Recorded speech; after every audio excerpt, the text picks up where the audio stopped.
Bonjour à tous, je vais vous présenter la spécialité HLP. HLP pour Humanité, Littérature, Philosophie. Cette spécialité résulte d'un mariage heureux entre philosophie et littérature, ou français comme vous l'appelez habituellement. Un mariage heureux, pourquoi? Eh bien, c'est l'occasion de mixer deux matières qui pourraient paraître un peu étrangères, distinctes, et qui en fait ont pas mal de points communs. Il faut rédiger, parler, apprendre à s'exprimer, argumenter, développer, et puis s'intéresser à des sujets variés. En effet, HLP, c'est une ouverture sur le monde, une ouverture sur la vie, une ouverture intellectuelle qui peut être vraiment précieuse. C'est une spécialité originale où vous allez pouvoir aborder des sujets que vous n'étudierez pas ailleurs. Vous allez pouvoir parler de l'actualité. En fait, vous allez pouvoir parler de ce qui vous tient à cœur. Vous allez pouvoir vous faire plaisir. Et ce n'est pas négligeable au lycée de se faire un peu plaisir. Alors, vous faire plaisir comment? Eh bien, par exemple, à travers des échanges, des débats. Un sujet sur lequel on a débattu dès le début d'année, c'est la vengeance. La vengeance peut-elle être juste? Qu'en pensez-vous?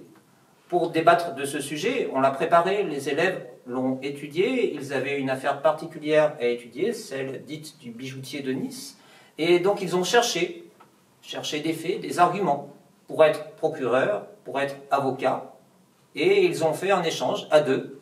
Il fallait convaincre les jurés, les autres, le public, de la culpabilité ou de l'innocence de cette personne. Voilà le genre de choses que l'on peut faire en HLP. Et vous serez d'accord, on ne peut pas trop le faire ailleurs.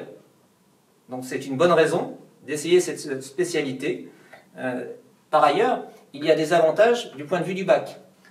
Du point de vue du bac, effectivement, travailler l'oral, ça permet de préparer ce fameux grand oral, cette épreuve un peu mystérieuse qui arrive en fin d'année de terminale, au mois de juin, en même temps que la philo, et du même coup, on prépare aussi la philo. Donc, un double atout pour le bac, ça permet de se préparer à d'autres épreuves, en fait, de choisir HLP.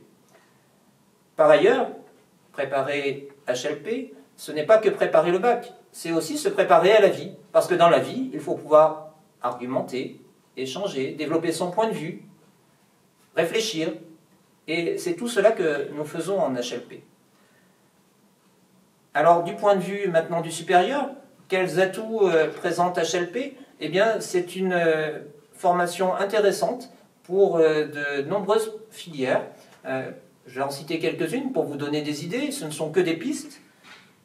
Parmi ces filières, il y a les classes préparatoires, prépa HEC, prépa littéraire, également Sciences Po, ou encore le droit, avec comme complément DGEMC, droit et grands enjeux du monde contemporain, en option, ou psycho, également pour faire de l'enseignement.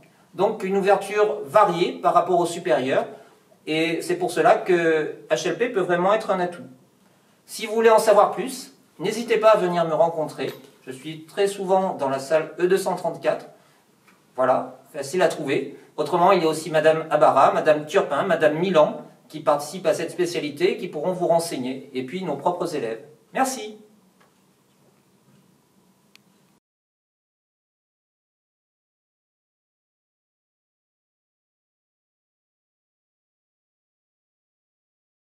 Politique. Donc, qu'est-ce que c'est sciences politiques? C'est tout ce qui concerne les relations entre les États, qui peuvent être pacifiques, qui peuvent être conflictuelles. La science politique, c'est tout ce qui concerne les relations entre les acteurs dans la vie de la cité. Ça peut être des relations pacifiques, mais également qui peuvent être conflictuelles. La matière, donc elle dure 4 heures, comme toutes les spécialités en première, 6 heures en terminale. Donc avec une organisation en 3 parties. Vous avez une première partie qui concerne une introduction générale au chapitre. Vous avez ensuite 2 grands axes et puis pour finir ce qu'on appelle une conclusion, un objet de travail conclusif. Au niveau du programme, pour le programme de première, donc on aborde d'abord tout ce qui concerne les questions autour de la démocratie à travers différents auteurs depuis l'Antiquité jusqu'à aujourd'hui. Et ensuite tout ce qui concerne la question des frontières, donc les frontières qui peuvent être objets d'échange mais aussi objets donc, de fermeture, de tension. On a aussi ensuite tout ce qui concerne les médias, donc les relations de la société aux médias, comment est-ce que ces médias s'organisent, se structurent. Et il y a un dernier point sur tout ce qui concerne la religion. Donc cette religion, la place dans la société, donc les débats qui sont autour de cette question-là. En terminale, le programme lui tourne autour, je vais aller un peu plus rapidement, autour de la question de la mémoire, de l'environnement, du patrimoine, de la connaissance, ou encore des objets convoités qui sont la mer et les océans. Ensuite, qu'est-ce qu'on demande comme qualité pour cette matière? Donc on demande plusieurs qualités, donc être curieux, donc s'intéresser à l'actualité, faire des recherches, mais aussi une capacité d'organisation et de synthèse parce qu'on brasse différentes connaissances. Au niveau des types de travaux, les types de travaux qui sont demandés. Donc on a plusieurs types de travaux. Ça peut être des recherches documentaires en classe ou à la maison. Ça peut être donc des travaux de groupe qui sont organisés par rapport à un exposé ou un sujet à monter. Ça peut aussi être un travail de rédaction donc d'un texte ou encore le compte-rendu d'un article. Donc on voit que c'est des activités qui sont très variées. Pour finir, au niveau des épreuves, on a deux grands types d'épreuves le jour des épreuves communes. La première épreuve, c'est la dissertation. Donc on a un sujet. Donc un sujet, par exemple, quels sont les acteurs et les conflits au niveau du patrimoine. Donc après, on a plusieurs temps pour y répondre. Et dans un dernier temps, on a une autre épreuve, donc l'épreuve de document, qui celle-ci est assez difficile, dans le sens où il faut qu'on croise les informations des documents avec les connaissances du sujet.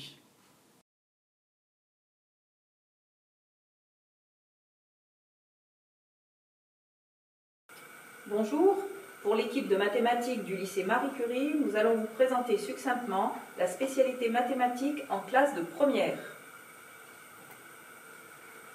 Alors, pour la spécialité mathématique en classe de première, nous tenons à attirer votre attention sur le fait que c'est en fait l'unique possibilité de continuer véritablement à faire des mathématiques au lycée.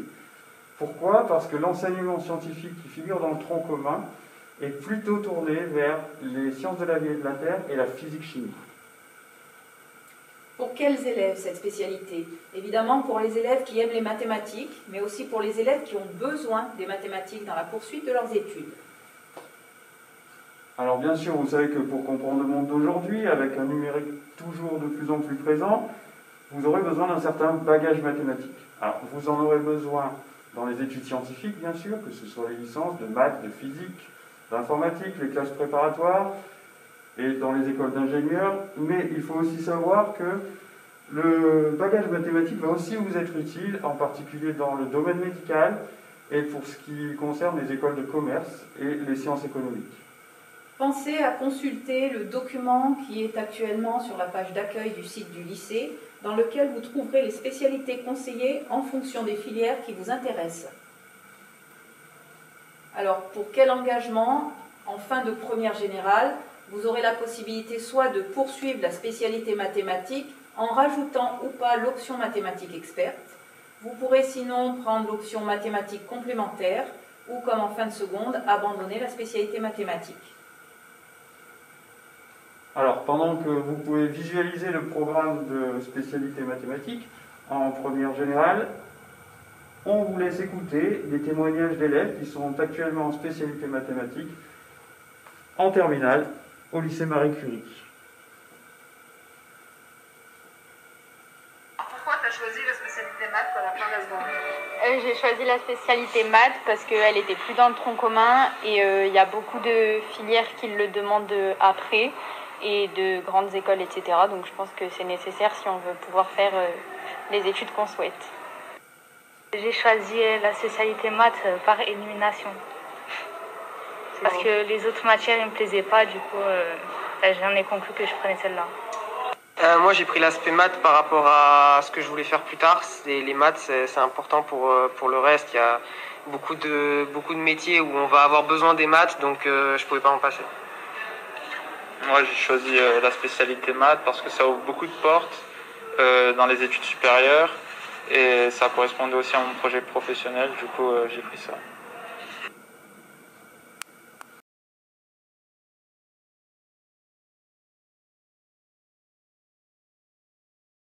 Bonjour, je suis Eric Contant, professeur d'anglais au lycée Marie Curie, et donc je vais vous parler aujourd'hui de la spécialité anglais monde contemporain, qui est une des deux spécialités de langue et qui peut se choisir au niveau à l'entrée en première et se continuer en terminale.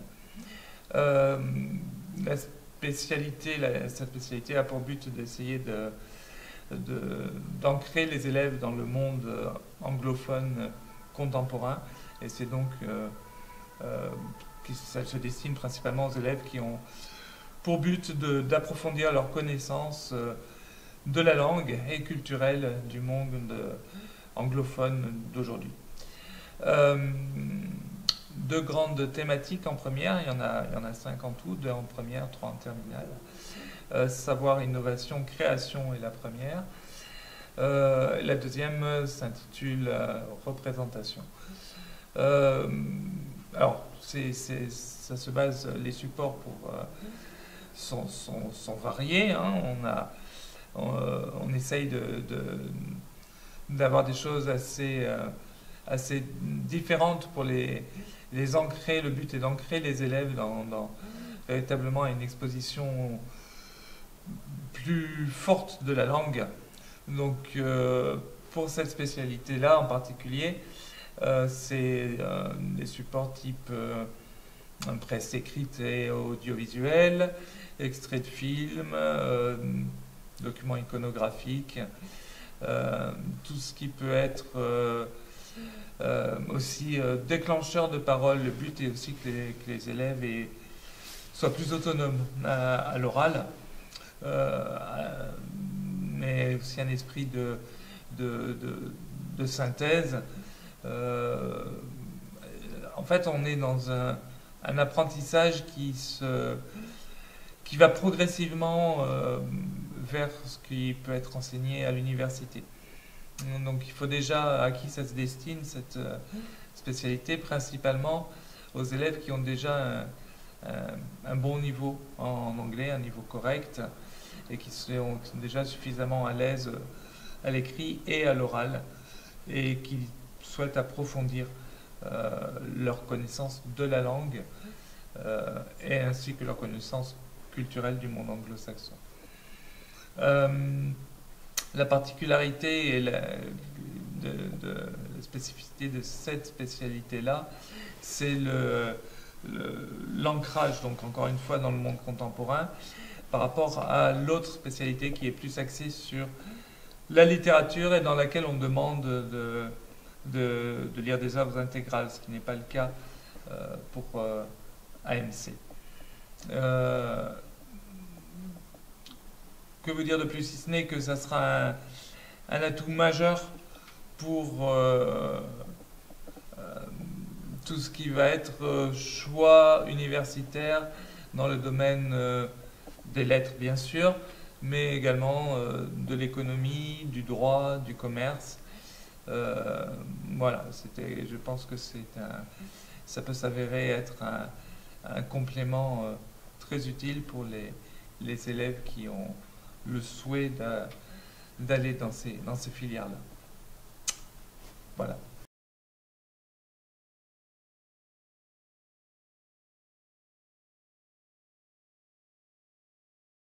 Bonjour, je m'appelle Evan et je suis élève en terminale spécialité cinéma, c'est-à-dire que je suis sur ma 2e année en enseignement spécialité cinéma.